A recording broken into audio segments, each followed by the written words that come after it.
Hello everybody, my name is Farmer Phil. We're here with Father Phil and we are going to go sow the beans, this year's beans. These are field beans. The variety is Caprice. So, and it's actually gold crop. We're not sponsored and just happens to all the seed is gold crops. So this is the bean seed we're going with. So it's what's known as a field bean, broad bean, similar to what's in your tins of beans. And this is our protein for our animals for next year. So we're getting it in with the fertilizer spreader. So Father Phil, so there's a ton of seed in there and we've another what 250 kilos to go in, just over 10 acres to go in. Just get these bags of seed in and Father Phil will be on his way then, and then I'll follow him up with the harrow after he has the fertilizer put on it. And that's Father Phil on his way.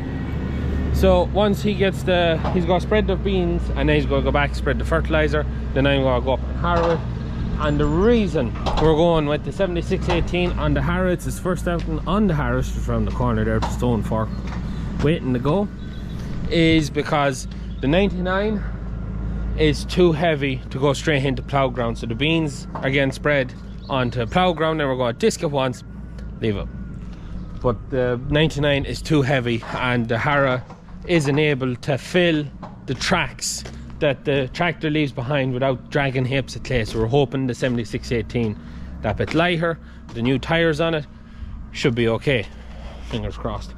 And the reason we are going now is because it is the 27th of March. It is getting a bit on the late side for beans. We need to get them in before the 1st of April. The weather is, the ground is middling and we need to get them in. If we don't get them in, the forecaster, basically today is the last good day of this week.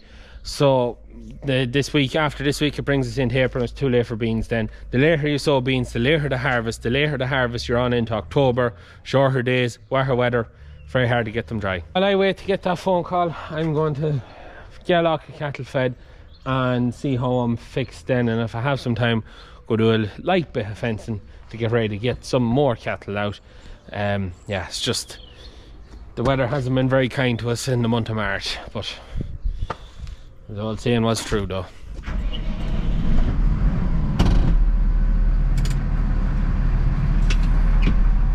So now, time for us to leave the yard. We're full of diesel. Arrow is on. It's the first time it's been on this, so when we get to the field we have to do a bit of setting up, just to have it right. And I have the stone fork on, not so much to pick stones, but just as a counterbalance, just to keep the front down. I do have a 600 kilo front weight coming eventually, and yeah, good for that then when we get that. So adjust my mirrors, just adjust the mirrors there so I can see my sides, because I am quite about a foot wider than the tractor on both sides, so the harrow is quite wide. Just starting to rain around. Father Phil said it's spitting here. He says come on ahead. He just has the field done. He's about 10% of it is sticky, the rest we said is alright, so we'll see when we get there. But yeah, it's time to be on now and get these beans sown to some extent. Yeah, it's just not ideal. More about that. And just on one other thing, if you notice my bit off and the big black sacks under my eyes, well, that is because we had a very early morning this morning. We were up at 4:30 to sort out cattle for the factory, and take it that yesterday was also the first day of spring where we left forward. That's equivalent to getting up at 3:30 Saturday morning. So as my father would say, the big ends are rattling. So they are. Doesn't help that I'm not a great sleeper either, but yeah, all parts of the joys of I am absolutely knackered. So anyways, we'll be on to this field. Hopefully the spitting doesn't turn into anything more than that, and we get these beans into the ground without causing too much of a mess.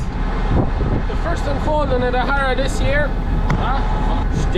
first unfolding, a bit windy, the sky is a bit black, little something rain on the way up. Don't know, did we get much from here now?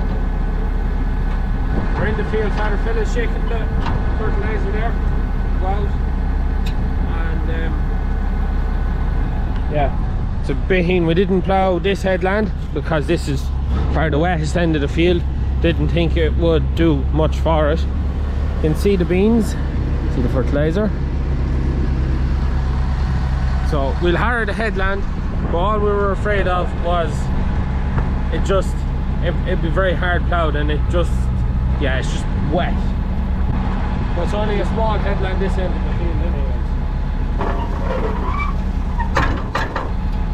What way am I running on this? I'm running shallow. That should be okay. So you can see what it's like here. There's a bit of water lying. We'll just have to, it's just going to be a process now, seeing what comes up. Like you can see, plenty of beans, plenty of fertilizer. It's just a matter of churning that all up now and covering the seed. That's what Eric Bro had done from before. He ploughed the headlands on Saturday.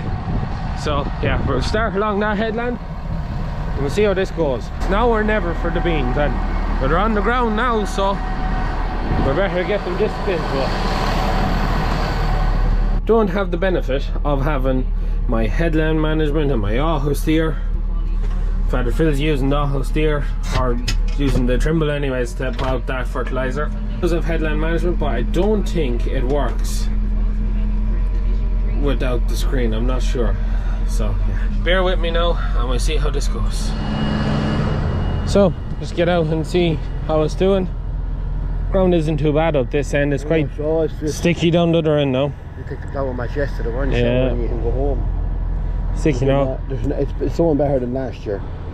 Yeah. There's an odd one showing up, but look, it's alright. Yeah, but once we get the banger, last year the problem was the crows turned them up. Aye, they picked them. Yeah, they picked them and turned them up. Yeah. We just need to make sure the banger. We'll put the banger into it in the morning. Just about covering just about leveling out the wheel tracks. Well, the beans want to go down as deep as you can. So I know, I can't go much deeper now. You get in the wet spots, you get. Right, it's on borderline dragging clay. As steep as I can go now. You're alright. They're sowed. So you can see. There's an odd one. None. Any. Here's one. Yeah, there's an odd one. It's not. I think the double harrowing made it worse. Oh yeah, because it turned them back up. It turned them back up. Yeah. Like you can see the difference there. You can't see any there. And you come to where they are shook. You can see them all. So you can see the kind of sowing density. One way of putting it. Anyways, I keep going, get this done. Can just know she's not just as pokey as the other girl. I know, but I'm just comparison. It's not ideal. That's the highs and lows of this. It's just not ideal. We need the protein to feed the bulls. That's the only reason we grow the crop of beans. And if we don't have the protein, we end up buying in protein. We won't be self-sufficient. And I'd quite like being able to say I'm self-sufficient. We're putting in more than last year now. 1.5 acres and 2 acres more. So it's not a wild pile, but I would have liked more now, to be honest. I would have liked 15 acres in, but it's just what? It's as much as I can get. This end of the field now, back for the shed, it's sticky enough now. It's not great. I just have to be keeping an eye on her, trying to keep the harrow just tickling the surface there. Tickles it, disturbs it at all, it can get a lot of seeds buried. It's far from ideal what we're doing now. This end of the field, just trying to keep it in. Turn around, press down, press A.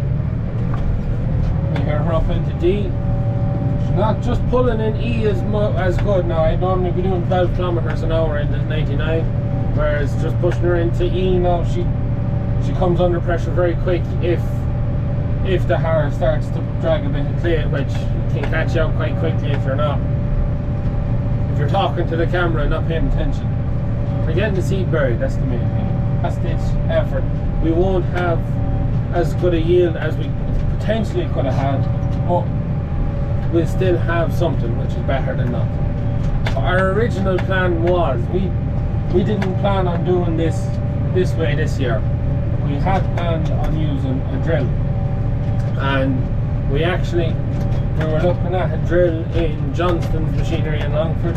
They have a lovely bit of a 4 metre Massey 30 drill with duck's foot coulters, which Father Phil said it's quite rare. He's only ever seen one other drill with them, and it looked like the drill had been set up for beans because it was only sown every other coulter.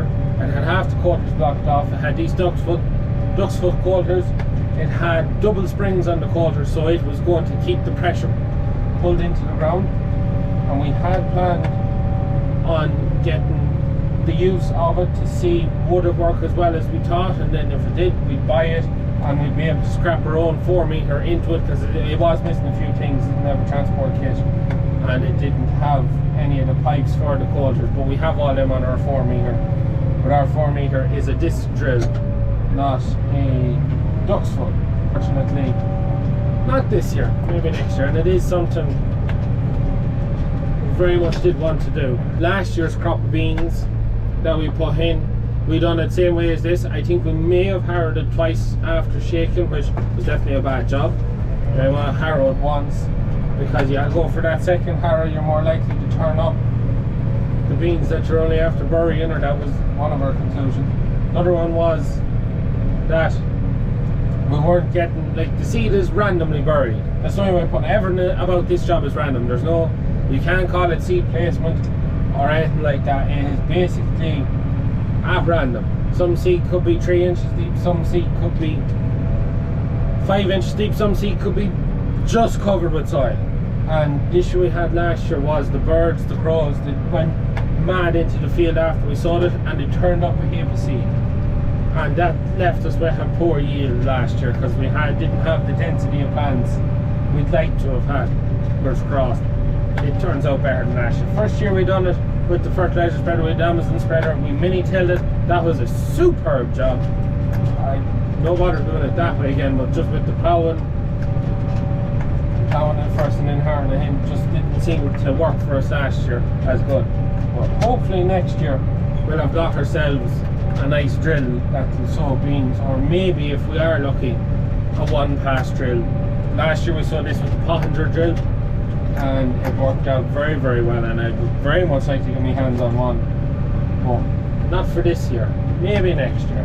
Maybe next year. We get a bit done and we might stick up. We get the first land done and we'll stick up the drone.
And now we are starting the shorter ground, so above what, to be honest I don't know what it is, that structure in the middle. This field is called the laundry. I don't know, maybe that's called the laundry, I don't know. Part of the ground was part of a larger block of ground belonging to an old estate, so it could be something to do with corralling sheep or cattle. Yeah, we're rooting away here, the finest. Just a little bit on the tractor, because this is the first time the 7618 has been running the harrow. It's actually, I nearly rank it more comfortable than the 99, and even we're growing crosslers here, she's not too bouncy, not as bad. The 99 would throw you out of it most of the time, absolutely throw you out of it. Fuel usage was running around 17 to 19 litres an hour, which I think is actually much the same as the 99. The only other difference then is I can go 3D, not too bad, but if I push her to E, she just struggling there quite a bit, whereas the 99 you can go in, she just goes, but then there is larger engine, you know, more torque and more horsepower. But I'm happy enough, it's doing a nice job. And the problem we'd have with the 99, as I said, too heavy, leaves tracks the harrow can't fill on one run, as this can. So tipping along here nicely, missing my auto steer, so I am. We are planning on, I'm pretty sure the plan is, we're going to get a wire and harness fitted into this tractor, so when we finish up the slurry, that we can swap the whole unit over to this, and all the wires are already nice and neatly put away, so it leaves it as a considerably easier job. With the weather being so bad for March is basically over now at this point. It is true what we said while we were putting our own slurry, a fair month. February curses every other month of the year, and it's cursed March anyways, and hopefully it doesn't curse April, hopefully, or the rest of the year, but it's definitely coming through so far. But because March has been quite a slow month, there's not a whole lot of tractor work going on, very little slurry or anything going on, just it's so wet. We have a bit of a backlog of slurry starting to build up, where I think we have just over a week's work at the minute, mostly with pipes, small bit of tanker work. It's all kind of switched back, we went to tanker work and now it's gone back to pipe work, because ground is starting to get tricky. Well, ground is tricky to travel, it's more pipe work now. So we'll hopefully now we get any bit of break at all in between rain, or when it starts to dry up a bit, to get that done and out of the way before then we go hellbent on the tillage end of it. Small bit down than last year. We've lost 20 acres of ground, just needs for up with it. A small bit down than last year, but we're not too bothered about it. We have more than enough to grow all we need and still sell some, so we're happy enough with that. But yeah, once we get going at that, then a big push then to try and get all the spring crops in. So we'll have spring wheat, spring oats, spring barley, and then towards the end of April, beginning of May, then we have our 6 acres of wheat and I think 12 acres of maize. And that's what's going in this year.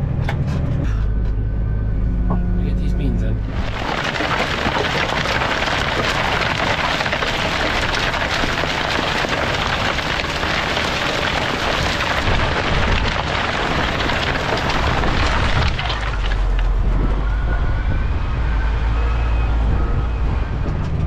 Just finishing off the last headland, and we are rising some dust. I didn't think I'd see dust today, but we're rising a bit of dust. I'm in amazement now. So I am, we're rising dust. Finishing up. Just finishing up there, lovely now. The last headland now for the finish. I see dust. Ooh.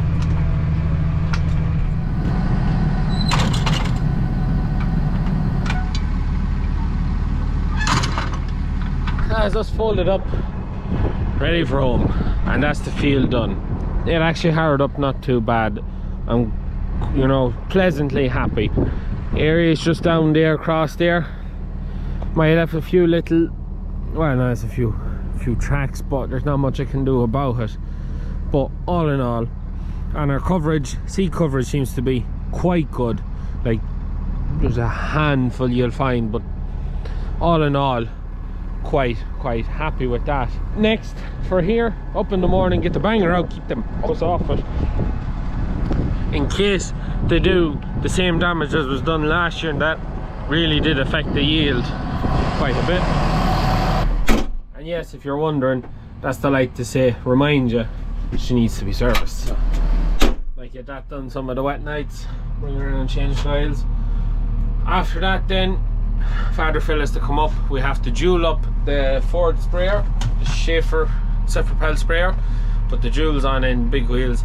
This needs pre-emergent spray to beat the weeds before anything comes up, so hopefully we get a couple of dry hours during the middle of the week and things might be travelable, hopefully, and he gets that done. That's the first of the spring crops in, and yeah, we've got the beans in, and I was very pessimistic at the start, but I'm a bit more optimistic now. But hey, what do you think? Do you think we're only mucking the beans in and it's going to be a waste of time, or are you maybe feeling a bit optimistic that, you know, if we keep the crows out of it, you know, there mightn't be a bad old crop off it? I'm kind of leaning that way at the minute, but if the crows get, then yeah, we're wasting our time.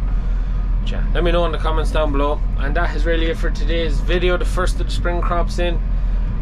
Next is kind of wait for the weather to dry and get cattle out of the sheds. Yeah, it's just, the weather really has made a pig's ear of the year so far, and the longer this wet spell continues, the more work it pushes on us to get done in a shorter space of time, and that's when we go under pressure. We went from back when we spread our own slurry to brilliant, you know, lots of geez, pressure's off. And now every wet day just keeps piling up more and more work. So yeah, it's going to be a busy spring whenever, a busy spring whenever it decides to stop raining and dry up. But anyways, we get it done like we do every other year, but we're going to leave it at that for today's video. As always, please like and subscribe to the channel. Videos every Tuesday, Thursday and Sunday. That is it for me. Good luck.